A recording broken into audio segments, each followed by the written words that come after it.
Hello बच्चों, 7वीं कक्षा विज्ञान पाठ 2 वनस्पतियों के बारे में हमें पढ़ना है। वनस्पतियों के भाग जड़ के बारे में पढ़ेंगे। यहाँ पर बच्चों एक अंकुरित बीज दिखाया गया है। जैसे आप देखते हो कि मूंग है, उसको पानी में भिगाते हैं, कुछ समय के बाद वो अंकुरित होता है। तो ये जो अंकुरित हिस्सा बताया है, ये अंकुरित हिस्सा, ठीक है।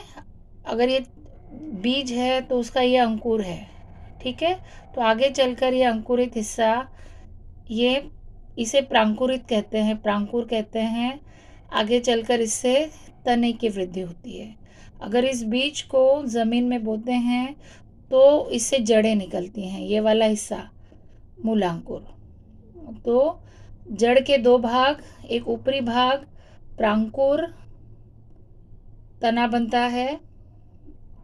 बढ़ने पर, वनस्पति के बढ़ने पर इस प्रांकुर से तने की वृद्धि होती है, और जो ज़मीन की ओर बढ़ता है उसे मूलांकुर कहते हैं, जड़ का भाग। आगे चलकर इससे जड़ की वृद्धि होती है। ये बीज बताया है, और क्या बताया है कि जो ऊपरी वाला हिस्सा है बीज के, जो हमने देखा है प्रांकुर, और अगर इस बीज को ज़मीन में बोते हैं तो ये जो हिस्सा बढ़ेगा उसे कहते हैं, ज़मीन की ओर जो बढ़ेगा ज़मीन के अंदर, मूलांकुर। दो प्रकार की जड़ें यहाँ पर बताई हैं, मूसला जड़ें और तंतुमय जड़ें। अब आकृति से ही देख सकते हैं, ये तंतु निकले हैं, ओके। ये तंतुमय जड़ है और ये मूसला जड़ है, ठीक है। तो बच्चों, जो द्विबीजपत्री वनस्पतियाँ होती हैं, जैसे चना है, मूंग है, सिंगदाना है, जिसमें 2 बीज पत्र होते हैं, उसमें मूसला जड़ें पाई जाती हैं, मूसला जड़ें, ये वाली जड़, ओके। और जो एक बीजपत्री वनस्पति है, एक बीजपत्री जैसे जिसमें केवल एक बीज पत्र है, उसमें तंतुमय जड़ें पाई जाती हैं, ये वाली तंतुमय। प्याज, मक्का, ये एक बीजपत्री वनस्पति है जिसमें तंतुमय जड़ें। तो दो प्रकार, मूसला जड़, ये आकृति, तंतुमय जड़। पेज नंबर 12, तने की आकृति बताइए बच्चों। तने के भाग बताए हैं, गांठ, यहाँ से पत्तियाँ निकलती हैं। जो आगे का हिस्सा, तने के बढ़ने वाला हिस्सा, उसे मुकुल कहते हैं। तो ये तने की आकृति है। इसके बाद फूल के बारे में यहाँ बताया बच्चों। फूल 10वीं में बहुत ही इम्पोर्टेंट प्रश्न पूछा जाता है, साइंस 2 में। फूल के ऊपर फूल की रचना का वर्णन पूछा जाता है 5 मार्क्स के लिए। तो अब इसको मैं एक्सप्लेन करती हूँ बच्चों। आपने यहाँ पर ये गुड़हल का फूल दिखाया है, ओके। और गुड़हल का फूल ऐसे ऊर्ध्वाधर काट, यानी उसको 2 हिस्सों में ऐसे काटा गया है। तो यहाँ पे लिखा है गुड़हल के फूल का काट, ये ऊर्ध्वाधर काट है, ऊर्ध्वाधर काट, ठीक है। तो ये है गुड़हल का फूल। अब इसके भाग देखो। सबसे पहला भाग है, पहले यहाँ पे मैं पढ़ाती हूँ, बाद में आपको आकृति में बताऊंगी। निदल पुंज। बच्चों, कली की अवस्था में आपने देखा है कि कली हरे रंग में ऐसे ढकी होती है, उस भाग को कहते हैं निदल पुंज। निदल पुंज, कैलिक्स, इंग्लिश में कैलिक्स, यहाँ पर बताया है निदल पुंज। ये ढका रहता है, इस वाले हिस्से में कली पूरी तरह से ढकी रहती है, ओके। और ये है डंठल, और ये है निदल पुंज। निदल पुंज, इंग्लिश में कैलिक्स, हरे रंग का होता है। कली की अवस्था में कली इस निदल पुंज में पूरी तरह से ढकी होती है, यहाँ पर लिखा है। उसके बाद दूसरा, फूल का दूसरा भाग है दल पुंज, ओके। दल पुंज यानी पंखुड़ियाँ। फूल है, पंखुड़ियाँ से बना होता है, अलग अलग रंग की पंखुड़ियाँ होती हैं। यहाँ पर गुड़हल का फूल बताया है, तो ये पंखुड़ियाँ, पंखुड़ियों को क्या कहा जाता है? दल पुंज, इंग्लिश में कोरोला, ये दल पुंज, ओके। तो फूल के हमने 2 भाग देखे। पहला निदल पुंज, हरे रंग का, जिसमें कली ढकी होती है। और दूसरा भाग हमने देखा दल पुंज, ये अलग अलग पंखुड़ियाँ, पंखुड़ियों को कहते हैं दलपुंज। ये अलग अलग रंग की होती हैं। अगर मोगरा है तो उसकी पंखुड़ियाँ सफ़ेद रंग की होती हैं। गुलाब अलग अलग रंग के होते हैं, तो जो पंखुड़ियाँ हैं उसे कहते हैं दलपुंज। ठीक है, ये कीटकों को अट्रैक्शन का कार्य करती है। इसके बाद देखो बच्चों, पूमंग, पूमंग, एंड्रोशियम, पूमंग, ये फूल का पुल्लिंगी भाग है। ठीक है, तो बच्चों फूल, गुड़हल का फूल उभयलिंगी है, क्योंकि एक ही फूल में पुल्लिंग भी है और स्त्रीलिंगी भाग भी है। एक ही में पुल्लिंगी भाग भी है, स्त्रीलिंगी भाग है। ठीक है, तो सबसे पहले हम देखेंगे पूमंग।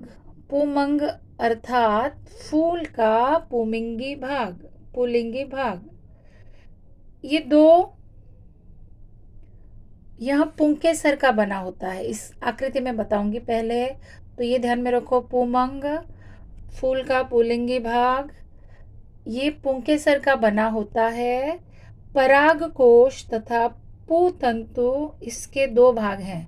तो ये आकृति में देखो, गुड़हल के फूल की आकृति में देखो, ये जो पीले रंग के दिखाई देते हैं ना, ये छोटे छोटे ऐसे, यहाँ पर मैंने बनाकर बताया, देखो ये ऐसे चिपके रहते हैं।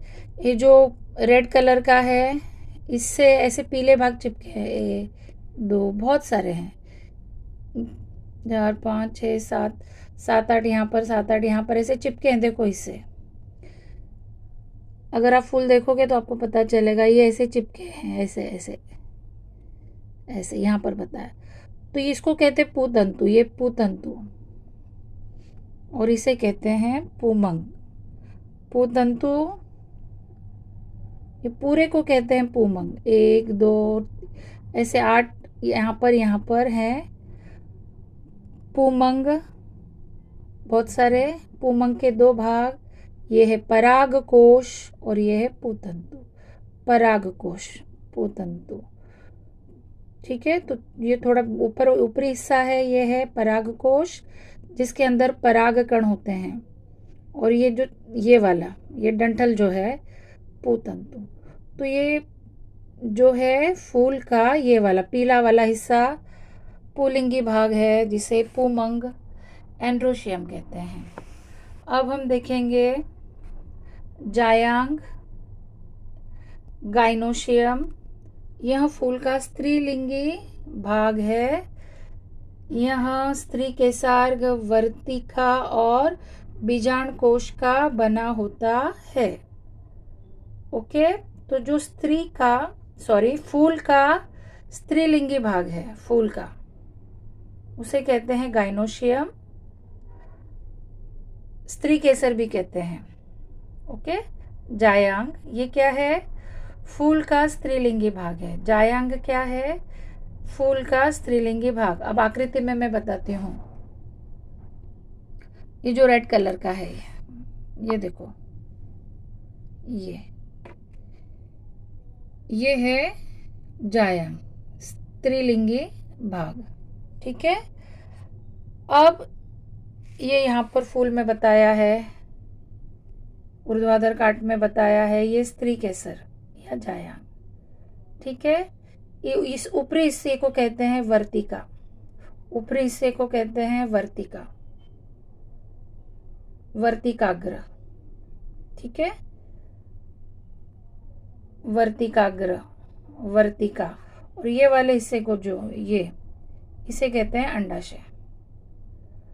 तो ये फूल का स्त्रीलिंगी भाग है। ये किसका बना है?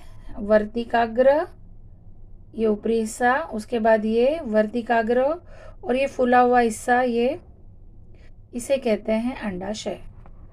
ओके, तो ये है फूल के विभिन्न भाग। 5 मार्क्स के लिए क्वेश्चन आता है 10th में भी। हमने देखा सबसे पहले है ये निदलपुंज, हरे रंग का, पंखुड़ियाँ जिसे दलपुंज कहते हैं। फिर है पूमंग, फूल का पुल्लिंगी भाग। फिर है जायांग, ये फूल का स्त्रीलिंगी भाग। ओके, फिर हम देखते हैं बच्चों परागण, परागण, परागण। ओके, तो फूल में क्या होता है कि जो परागकोश है। ठीक है, परागकोश पक जाने पर फूटता है, परागकण बाहर आते हैं, परागकण वर्तिकाग्र पर गिरते हैं, वर्तिकाग्र पर पराग कणों के गिरने की क्रिया को परागण कहते हैं। तो बच्चों यहाँ पे ये परागकोश है, यहाँ से परागण यहाँ से अगर ये फूट जाते हैं तो कण बाहर निकलते हैं, इस वर्तिकाग्र पर गिरते हैं, यहाँ से यहाँ ट्रांसफर होने की क्रिया को क्या कहते हैं? परागण। ओके, परागण। तो यहाँ तक आपको पढ़ना है। Wish you all the best.